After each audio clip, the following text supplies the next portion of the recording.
um, famous actor Tom Holland is in my house.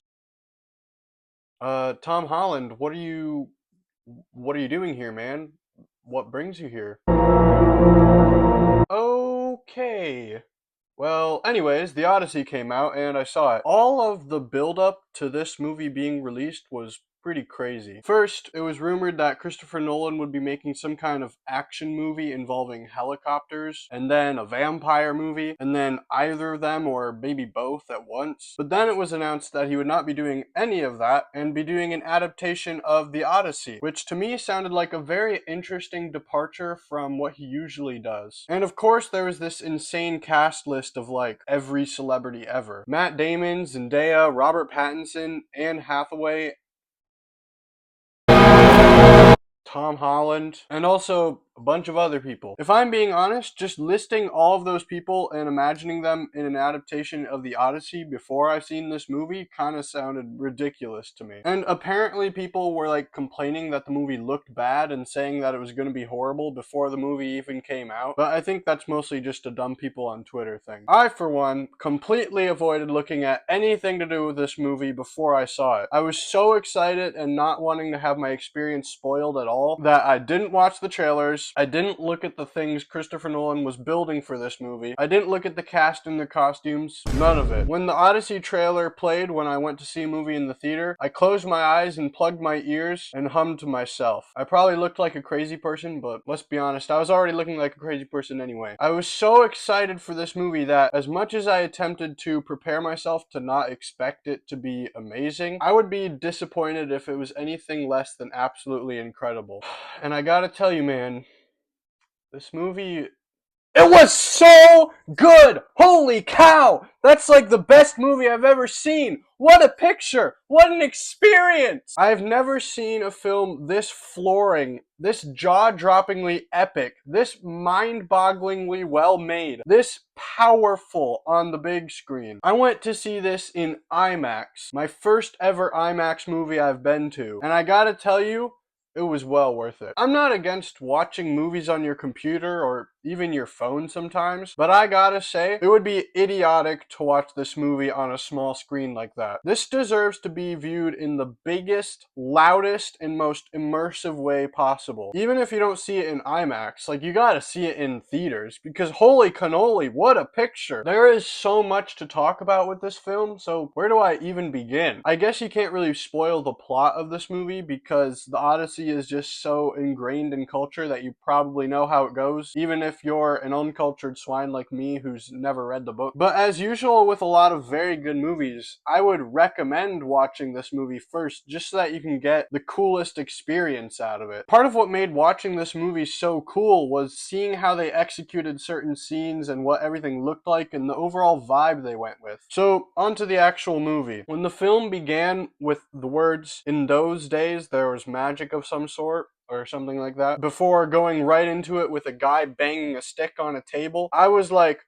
holy crap, I'm in it now. It was probably around 5 to 10 minutes into the movie that I realized that it was operating on a whole new level than anything I'd ever seen. Any inkling of doubt was gone, just like that. Like I mentioned before, the cast list sounds kind of ridiculous when you say it, but in the movie it makes perfect sense. Matt Damon especially fits here and gives what might be his best performance, although I still haven't seen Good Will Hunting. I think him being a bit older by now really fits for this weathered character who's been through a lot. And yet, he still has the impressive physicality of a Greek soldier. Matt Damon is extremely ripped and clearly went through a lot of physical training to prepare for this role. And honestly, it's hard to imagine a better fit for playing Odysseus. Matt Damon's just a likable guy, and I think you need to be a likable guy to balance out all the mistakes that this character makes in the film. I thought he just did amazing. Anne Hathaway was a highlight for me as well. She had a very moving performance and some great monologues. And Robert Pattinson was also very well cast as this angsty jerk guy. Tom Holland was good, and I think he fit the role well. I'm really glad he's breaking out of the Marvel-y type movies and being in like an actual movie, you know? I wouldn't say he stood out to me especially, but I think he did a good job for what he was in the movie. And for what little Zendaya was in this movie, I was kind of moved by whatever she was doing. She communicated a lot through facial expressions and very little dialogue. And maybe this is just because the screen was really large, but I kind of noticed the actors don't seem to have like a lot of makeup and stuff. Like they don't look perfect and let things like wrinkles and blemishes show through. I'm gonna guess that was intentional because it was something that really immersed me in the world even more. Now this movie is undeniably a Christopher Nolan movie. It's very serious, it's not in linear order, it's got the Christopher Nolan-y music. Pretty much everything is made practically. Now listen, I love the guy to death. I know it's cliche to say this, but I really do think he's one of the most important and, yeah, best filmmakers of our time, perhaps of all time. But the things that he can be made fun of for or criticized for are kind of true. Do his movies take themselves a little too seriously at times? Probably. Is the dialogue often stilted and filled with exposition? Sure, I'd say that's true. Are there times when the audio mixing could be a bit better so that you can actually hear characters over the booming soundtrack?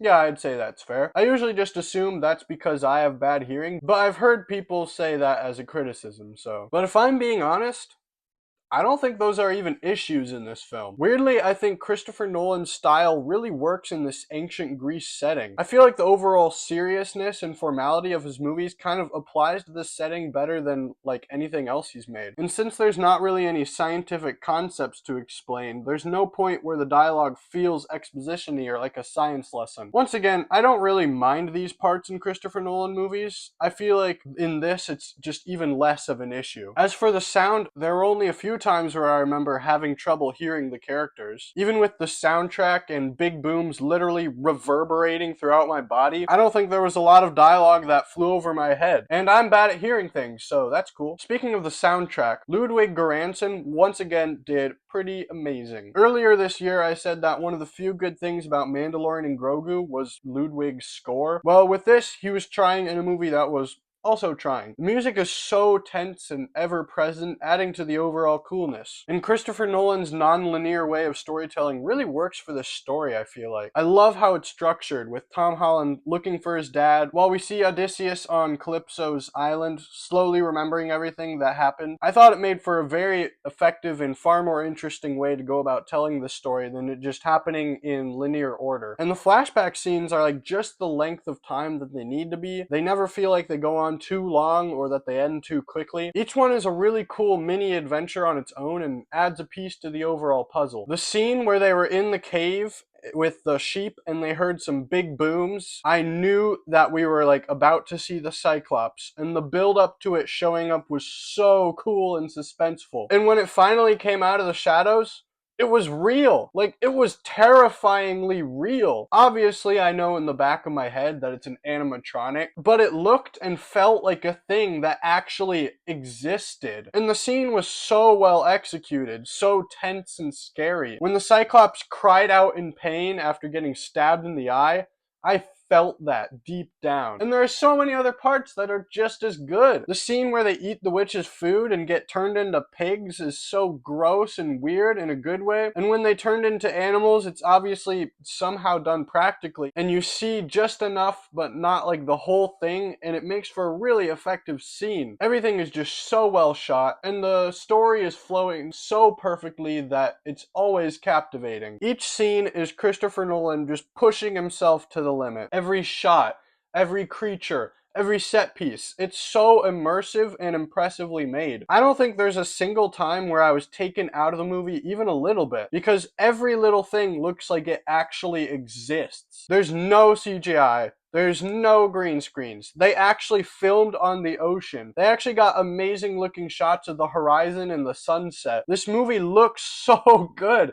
I think you could pause the movie at any time and take that frame and make it a photograph, and it would be a great photograph. I know it's too early to be talking about award season, but like, this for sure needs to win best costumes, best set design, and best cinematography. I don't know how else to praise it other than it was real. There was really a Cyclops. There was really talking dead people. They were actually on the ocean. They actually fought in a war. The climax of the movie where Odysseus reveals himself by stringing the bow is so hype. And the last flashback when we finally see the Trojan War is staggering. I kind of just assumed that we wouldn't see the actual fight, just like the stuff before and after it. But when it happened, I was completely floored. Just the weight of it, the crushing feeling of seeing these innocent people get killed. It's very similar to Oppenheimer in the way of this guy reckoning with his mistake that like sent the whole world into chaos. Heavy, heavy stuff. And the choice to go back to that scene at the end and finish with the shot of the horse, brilliant. Incredible. After all these things I've said, I don't think that I've done this movie justice for how it made me feel. It was so good that I don't know if I'll ever be able to. I've loved a lot of movies that came out this year, but this kind of makes them all look not as good. If you ask me, this is a staggering, decade-defining achievement that, much like the story that it's based on, will endure the test of time. This is an easy 10 out of 10 for me. I knew that it would be like half an hour in. All opinions are valid and everyone has their own experiences with art, but honestly, I don't understand how you could give it any less than that. Like, bro, this is the stuff. This is it. I didn't know it was possible to make a movie this good. Was that review okay, Tom Holland? Did I do a good job, you creep? Oh yeah, you just gonna sit there?